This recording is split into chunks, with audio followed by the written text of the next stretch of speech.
fellow Aggies, and welcome back to our 5th episode of Behind the Horns. I'm Greg Geip, DVU Sports Network reporter, joined by Assistant Sports Information Director Amanda Graham. We are incredibly excited to welcome our next guest to the podcast. She was a senior on the women's soccer team. She played forward and midfield for the Aggies. Please welcome Jess Williamson.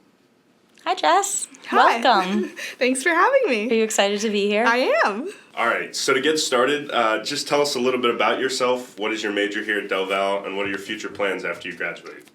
Okay, so my name is Jessica Williamson. I'm a senior here at Del Val studying counseling psychology. I will finish my undergrad this May and graduate with that bachelor's degree. After I graduate, I've been applying to grad programs and hope to get my master's in clinical mental health in the following fall. Yeah, what grad programs are you applying to, or where are you looking at right now? I've applied to 4. I applied to LVC, TCNJ, Lock Haven, and Elizabethtown College. So you're from Lidditz, PA, out in Lancaster County. I'm very familiar with that area. Did that play into your decision to come for your 4 years here at Del Val? It's probably about, an hour and 20 minutes away, or, was the location a factor? So I didn't want to go too far from home, so I was looking in the hour and a half, 2 hour range. I originally came here for landscaping architecture with a minor in psych. So I did my first year majoring in that, and then I decided to transition to be a full-time psych student here. So, I guess the distance did kind of factor in a little bit of my decision-making for my college, but also being recruited by Joe, the former coach here, he also played a big role in my decision to come here. Speaking of soccer, let's talk a little bit about your soccer career here at Delaware Valley University. Let's just get started. How long have you been playing soccer, and what does it mean to you to be able to play at the next level? Because as you know, few high school athletes get that opportunity to play in college. Yeah, so I've been playing soccer for as long as I know, since I was 4 years old. And the next level was always in the back of my head. In high school, that was always the next goal. I started planning my recruiting process my junior year, looking for schools, seeing where I could play at the next level. And then eventually making that commitment and securing a spot on the team here. I was just really thankful for the support from my family and also Joe, who gave me the opportunity to come here. Do we think that we're going to continue to keep soccer a part of our life after this? I know that's always the biggest question for graduating student athletes. What's next, not only with your career, but with your sport? So what's kind of next for soccer for you in your mind? I know you mentioned some grad programs. Do you have eligibility left? Is that a path you're looking at? So unfortunately, I don't have any eligibility left, but I've always been surrounded by helping the younger girls and running youth camps and kind of things. I will be continuing to play this summer for my Lancaster Inferno FC team, so I have another spot to play on that team, one more year at least, and I want to continue to be involved in the sports world, especially the soccer field. Coaching probably is my next step, is trying to find maybe an assistant job or something part-time that can still be involved in the sport.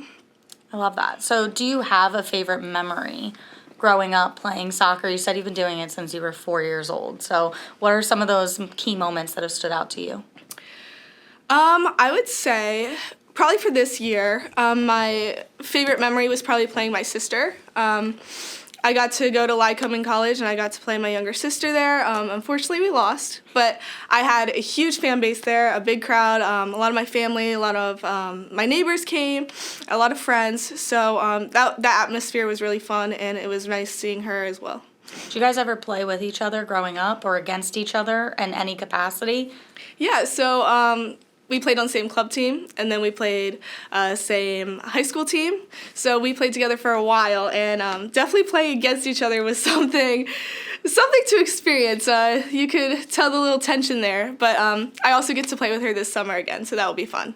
Was the Lycoming game the first time you ever played against her? Yes. Yeah, that had to be something special, right? Playing with your sister forever, and now all of a sudden you're on 2 different teams. That'd be something pretty crazy. Yeah. Giving Kelsey Brothers Super Bowl vibes, but Yeah, right. Delaware Valley D3 Lycoming Williamson sisters. Yeah, so in your career with the Aggies, you played two different positions, forward and midfield. In soccer, those are two very different positions. What was your favorite position to play, and what was your mindset when you were playing each position? Well, most of my high school career, I was a midfielder. I transitioned here my freshman year, and then I transitioned to the forward position. It wasn't an insane adjustment. Still moving off the ball, still getting the same kind of reps. The main differences in those positions, I think, is just making myself available. I think being in the forward position, it's easier to man mark and a little bit harder to get open. I think the midfield position is a little more defensive, and I can be a little bit more involved on the field. But I switch back and forth mid-game, different games, like all the time. So I was pretty used to making those in-game adjustments and adapting to the play of the game. And which one was your favorite to play? Yeah, my favorite to play was probably midfield. I just feel a lot more involved in that position, and I feel like I can help my team out a lot more. So you're saying you like a lot of running. Of course. Oh, great. Not me. Good for you, not me. So you hold multiple records here for our women's soccer team. What does it mean kind of to you to be tied for the most points and goals in a single game? And what did those games feel like in the moment? Did you know you were on the cusp of that happening, or was it kind of a surprise to you? I knew coming into my senior year that it was achievable to move up to second as leading goal scorer. And I always kept that in the back of my head to come into games with like a really aggressive mindset. But I didn't. I tried not to let it affect how I play. Like tried to keep the pressure to getting to me, and just I think if I would have let that happen, it would have taken a lot of fun out of the game for me. So when I finally achieved that, I think it was FDU. That was really, really exciting moment, and all my teammates knew about it too. So having them celebrate with me after the game, even though it was lost, and then my mom was able to come to that game, so hugging her after the game was also a really, really awesome feeling. Yeah, so I think you just talked about when you became the second all-time leading scorer. What about the one game where you had over 5 goals and like 4 assists, where you just went off, and basically from what I saw, you looked unstoppable on the pitch. So what did that game feel like in the moment? Did you realize that you were getting ready to tie the most amount of points in a single game ever? I actually didn't know about that record going into that game, or knew that I was on the verge of beating it or tying it or whatever. But I didn't even realize halfway through the game.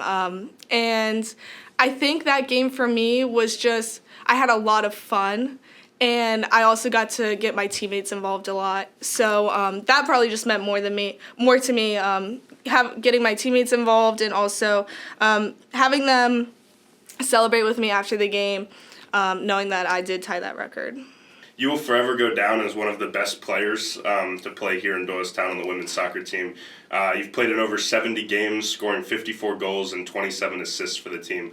What does that mean for you? What is the ups and downs of your career and your teams throughout the years of your 4 years? What does it mean to know that your name's going to go down in the record book forever? I'm extremely grateful, especially to end my career with as many accolades as you mentioned. But it wouldn't have been possible without my teammates and my coaching. They got me the ball. They allowed me to get open and created opportunities and shots for me to be able to score and assist. I'm extremely grateful to end my college career with those accolades and kind of leaving that legacy here, knowing that my name will be in the books, but also just having that mentality to inspire the next generation to chase my records and want to achieve those goals and those records. So yeah, I think I'll definitely leave here knowing that I left my mark. I think when you have inspiring people that have set those marks, it just helps make the program better in later years, right? There's always going to be someone and something that someone's going to want to beat. And so hopefully, as much as we love seeing you in the record books, hopefully someone bumps you down a couple notches one day, and that just means good things for Del Val, right? Absolutely, I hope so. So pivoting away from your accomplishments on the field, you've also had a lot of accomplishments in the classroom. You have made MAC honor roll. You found a way to really balance the student part of being a student athlete. So what do you think is the biggest challenge or lesson that you have learned that you could kind of tell other people about trying to balance, being a standout, star in the classroom and on the field?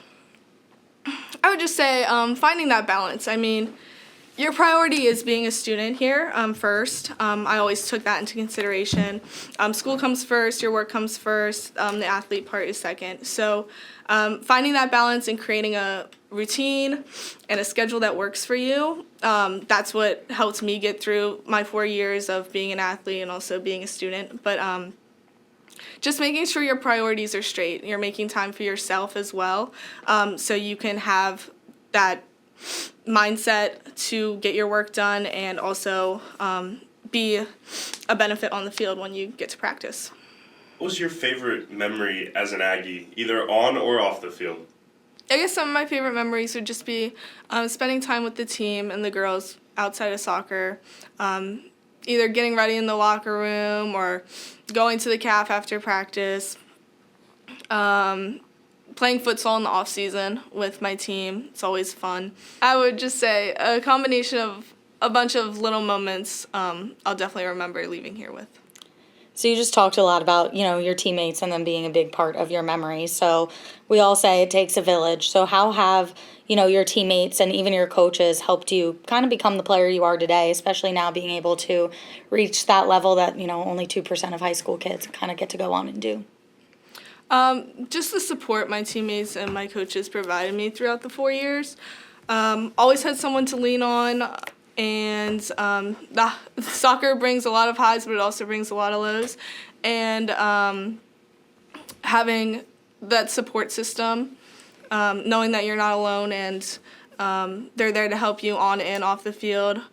And yeah, it's just knowing that you have people to lean on when you're facing those challenges and those moments. So I think my coach's leadership, and my teammates just being there for me throughout these 4 years have definitely shaped me into the player that I am today. Yeah, having a supportive team and supportive coaches is always helpful, right? Finally, what is the biggest piece of advice that you would give a young soccer player listening to this podcast, having aspirations to make it to the next level? I would say just give yourself patience and grace. The process to get here is not always easy, but I would also say just enjoy it when you do get here. The 4 years do go really fast. Enjoy those little moments. Enjoy the fitness, enjoy the off season, but also enjoy the games, the goals, the assists, the time with your teammates, and just take in those moments and be grateful for the opportunity you get to play at the next level. That's a great way to wrap it up and a great viewpoint for people to kind of hold on to. But before we let you go, we have some final questions that we like to ask our guests at the end of every interview. So the rapid fire questions, we're going to run through them quick, and you just have to give us the first answer that comes to mind, all right? All right. Are you ready? Yes. All right, pre-game meal. Bagel, cream cheese. Okay. I heard someone say that they drank I forget when it was, but they drank a full iced coffee before every game. Ooh. A Dunkin' iced coffee, and I was like, with cream? They're like, yeah, cream and sugar. I'm like, absolutely not. Absolutely not. So the cream cheese just brought me back to that, right? Like, that's a long soccer game you're playing. All right, guilty pleasure show or movie? Friends. Classic. What are you currently binge watching? Nothing. I've just been watching college sports. March Madness is coming up, so lots of basketball. So you're going to be binge watching basketball. Absolutely, for sure, yes. as we all are. If you were in a talent show, what would you do? I would juggle a soccer ball. Oh, okay. Yeah. We'll have to get you on video doing that for the people. Favorite sport to watch outside of soccer, and what is your favorite team? Basketball, and probably right now, Alabama. Oh, okay. Do you have a favorite professional basketball team, or are you more of a college basketball gal? More college. Okay, fair enough. Who's an athlete you look up to? Mia Hamm. If you could go to any sporting event, past or present, what one would it be? That's a hard one. So many good games. I would have gone to the Women's National Soccer Championship this year against North Carolina and Wake Forest. So if you played a different sport other than soccer, what would it be? Probably basketball, because I did play basketball before. Well, thank you so much for joining us. We appreciate you giving us your time and your wisdom and memories and just kind of chatting with us today. Thank you for having me. It's fun. Thanks, Jess, for joining the podcast. Well, folks, that's all we have for you today. Thanks for tuning in. For episodes of Behind the Horn, they will be released monthly on Spotify and YouTube, so be sure to like and subscribe so you don't miss any of the action.